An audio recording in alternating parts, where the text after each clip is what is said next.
चला तर आपण बायोटिक एजंट मधला जो शेवटचा पार्ट आहे याच्या अगोदर आपण लिव्हिंग ज्याला बायोटिक एजंट मध्ये आपण पहिला टाईप बघितला की एन्टॉमॉफिली म्हणजेच पॉलिनेशन थ्रू इन्सेक्ट्स.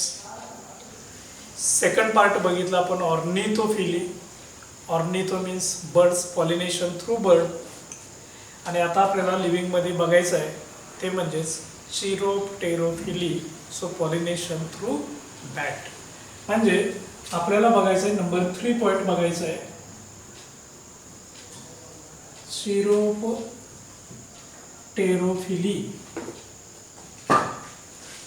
चिरोप्टेरो, चिरोप्टेरो या शब्दाचा अर्थ आहे bat,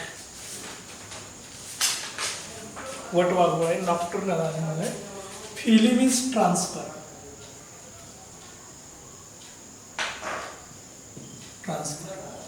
So pollen grains are transferred through bat. Pollen grains are transferred through bat. That means pollination takes place through bat. Pollination takes place through.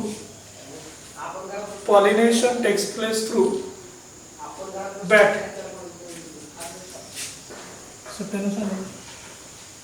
Pollination takes place through bat is called as chiropterophily. आता bat हा एक nocturnal animal आहे.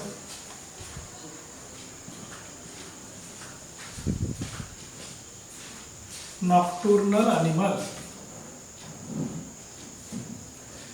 म्हणजे काय असतं? So animal remains active during night. So active during night. Animal remain active during night called as nocturnal animal. आता बघा हा रात्रीच्या वेळी ह्याला आपण मराठीत निशाचर प्राणी म्हणतो की जो रात्री ऍक्टिव्ह असतो आणि हा रात्रीच्या वेळी भ्रमण करत असतो, फूड कलेक्ट करत असतो. याचाच अर्थ पॉलिनेशन हे रात्रीच्या वेळी होत असतं. म्हणजेच इव्हिनिंग किंवा नाईट टाइमला जे पॉलिनेशन होतं ते थ्रू बॅट होतं. याला आपण म्हणत असतो चिरोप्टेरोफिली. आता ठीक आहे, आपण pollination takes place through bat बघितलं. बॅट हा नॉक्टर्नल ॲनिमल आहे हेही बघितलं. नॉक्टर्नल म्हणजे ऍक्टिव्ह ड्युरिंग नाईट, रात्री ऍक्टिव्ह असतात त्यांना नॉक्टर्नल. हे जे आहे आता ज्या फुलांच्या मध्ये हे पॉलिनेशन होतं त्या फुलांना काय म्हणायचं? त्या फुलांना म्हणायचं चिरोप्टेरोफिलस फ्लावर्स. चिरोप्टेरोफिलस फ्लावर्स म्हणायचं. जसं की आपण ॲनिमोफिली मध्ये ॲनिमोफिलस फ्लावर्स, एन्टॉमॉफिली मध्ये एन्टॉमॉफिलस फ्लावर्स, ऑर्निथोफिली मध्ये ऑर्निथोफिलस फ्लावर्स, हायड्रोफिली मध्ये हायड्रोफिलस फ्लावर्स, लाईकवाईज चिरोप्टेरोफिली मध्ये चिरोप्टेरोफिलस फ्लावर्स. ओके. आता हे जे फ्लावर्स असतात हे फ्लावर्स किंवा याचं एक्झाम्पल काय आहे हेही बघूया आपण. For example अँथोसिफॅलस. अँथोसिफॅलस यालाच कडम ट्री म्हटलं जातं. कडम ट्री याच्यामध्ये पॉलिनेशन हे थ्रू बॅट होतं, रात्रीच्या वेळी पॉलिनेशन होतं. दुसरं एक्झाम्पल आहे ॲडन्सोनिया. ॲडन्सोनिया याला असंही म्हटलं जातं बॅवबॅब ट्री म्हटलं जातं. याला बॅवबॅब ट्री, जसं की कडम ट्री और नेम आहे अँथोसिफॅलसचं, तसं baobab tree is a other name of Adansonia. Third example आहे कायगेला. कायगेला पिनाटा. यालाच सॅवसेज ट्री म्हटलं जातं. ही 3 एक्झाम्पल आहे. अँथ्रोसिपॅलस, हॅडन्सोनिया, कायगेला पिनॅटा. ह्या तिघांच्या मध्ये जे पॉलिनेशन होतं ते थ्रू बॅट होतं आणि थ्रू बॅट जे पॉलिनेशन होतं त्या प्रोसेसला आपण म्हणतो चिरोप्टेरोफिली आणि फ्लावर्सना म्हटलं जातं चिरोप्टेरोफिलस फ्लावर्स. ओके, व्याख्या कळालेली आहे तुम्हाला. So pollination takes place through bat is called as chiropterophily. कोणा बॅट कसला अॅनिमल आहे? नॉक्टर्नल आहे, ऍक्टिव्ह ड्युरिंग नाईट. फ्लावरला काय म्हणायचं? चिरोप्टेरोफिलस फ्लावर. कोणकोणती एक्झाम्पल आहेत? 3 एक्झाम्पल बघितलेले आहेत. अँथ्रोसिपॅलस आहे, हॅडन्सोनिया आहे आणि कायगेला पिनॅटा. ओके, आता हे जे चिरोप्टेरोफिली सक्सेस होण्यासाठी म्हणजे हे पॉलिनेशन सक्सेस होण्यासाठी या फुलांना काय काय बदल करावे लागतात त्या बदलांना आपण मॉडिफिकेशन्स म्हणतो, ॲडॅप्टेशन्स म्हणतो. ते आपल्याला बघायचे. कोणकोणते बदल हे पॉलिनेशन सक्सेस होण्यासाठी करावे लागतात या फ्लावरला हे आपल्याला बघायचं आहे. म्हणजे ॲडॅप्टेशन्स फॉर चिरोप्टेरोफिली काय बदल होतात हे आपण बघूया. So modifications for chiropterophily. Adaptations.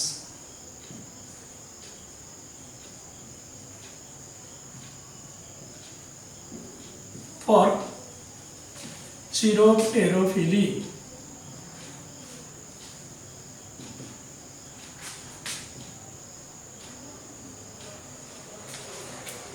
आपल्याला माहित आहे adaptations are nothing but modifications.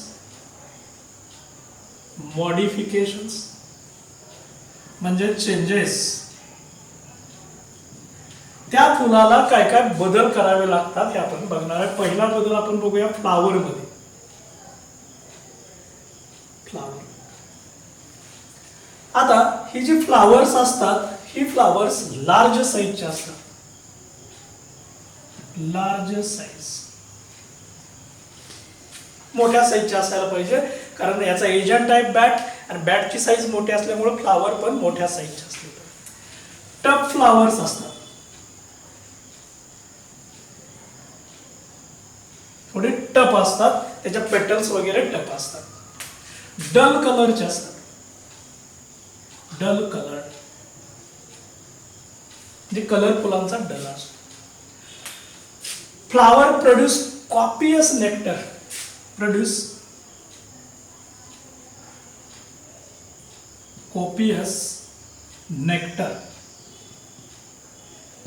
म्हणजे याच्यामध्ये जो नेक्टर फुलातील जो रस तयार केला जातो तो कॉपियस असा टेस्ट असेल. नेक्टर तयार केला जातं आणि त्याचं प्रमाणही इथं लार्ज असतं. So large amount of nectar. त्याचबरोबर या फुलांना विशिष्ट प्रकारचा स्ट्रॉंग ओडर असतो. So having strong rotting fruit like odour. Rotting fruit like odour म्हणजे सडलेल्या फळांच्या सारखा असा एक उग्र वास असतो. स्ट्रॉंग ओडर असतो की ज्या वासाच्या दिशेनं हे बॅट त्या फुलाकडे आकर्षित होतं आणि पॉलिनेशन हे घडवून आणलं जातं. सो लार्ज साईज आहे, टफ फ्लावर आहे, डल कलर्ड फ्लावर्स आहे, produce copious nectar, produce large amount of nectar, having a strong rotting fruit like odour. Flower open at evening और नाईट. ही जी फुलं असतात ही जनरली संध्याकाळच्या वेळेला किंवा रात्रीच्या वेळेला ओपन होतात कारण बॅट हा नॉक्टर्नल ॲनिमल आहे. म्हणजे फुलांनी पण स्वतःत बदल केलाय की ते दिवसा ओपन न होता रात्रीच्या वेळी ओपन होतील आणि त्यांचं पॉलिनेशन हे जास्तीत जास्त सक्सेस होईल. सो पॉलिनेशन सक्सेस होण्यासाठी हे फुलांनी केलेले बदल आहेत. या बदलाला म्हणायचं ॲडॅप्टेशन्स. आता पोलन ग्रेन्स कसे असतात याचे? पोलन ग्रेन्स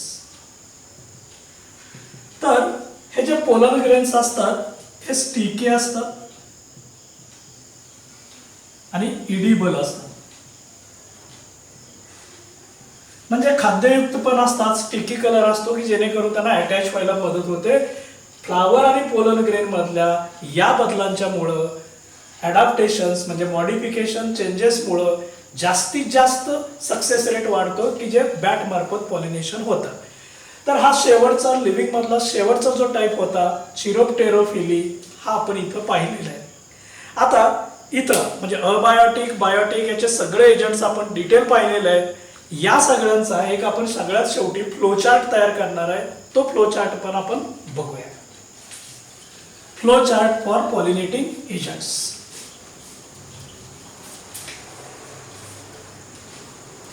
म्हणजे थोडक्यात पॉलिनेटिंग एजंटची एक समरी तुमच्याकडे तयार होईल की जेणेकरून लक्षात ठेवायला तुम्हाला त्याची मदत होईल. So pollinating agents.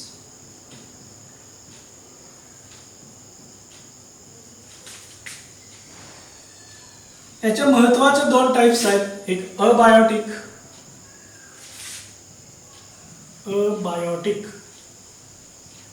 आणि दुसरा एजंट आपण बघितलेला आहे तो म्हणजे बायोटिक. अबायोटिक म्हणजे नॉन लिव्हिंग,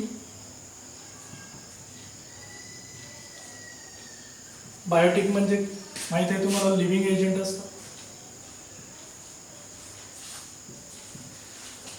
अबायोटिक मध्ये दोन महत्वाचे आहेत, एक विंड आणि दुसरं वॉटर. याला आपण ॲनिमोफिली म्हणतो.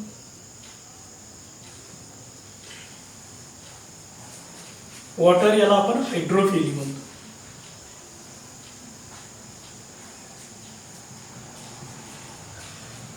बायोटिक मध्ये वेगवेगळे आहेत, जसं की इन्सेक्ट्स याला आपण एंटॉमोफिली म्हणतो. Entomo means insect, phily means transfer. Birds ornithophily म्हणायचं.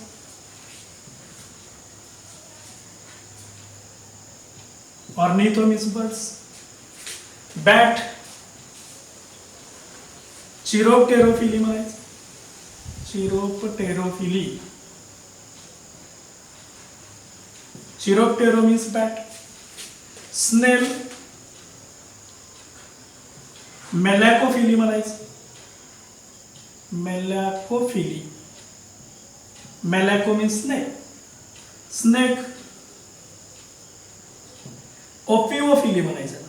ओफिओफिली. Ophio means snake. आणि लास्ट आहे ते म्हणजे अँट्स. याला मायर्मिकोफिली म्हणायचं. Myrmico means ant. So these are the various type of living biotic agents, and these are the wind, water, are the abiotic non-living agent is the summary of pollinating agent. आणि इथं आपला pollinating agent pollination हा या topic मधला सब part आहे तो complete होतो. Thank you.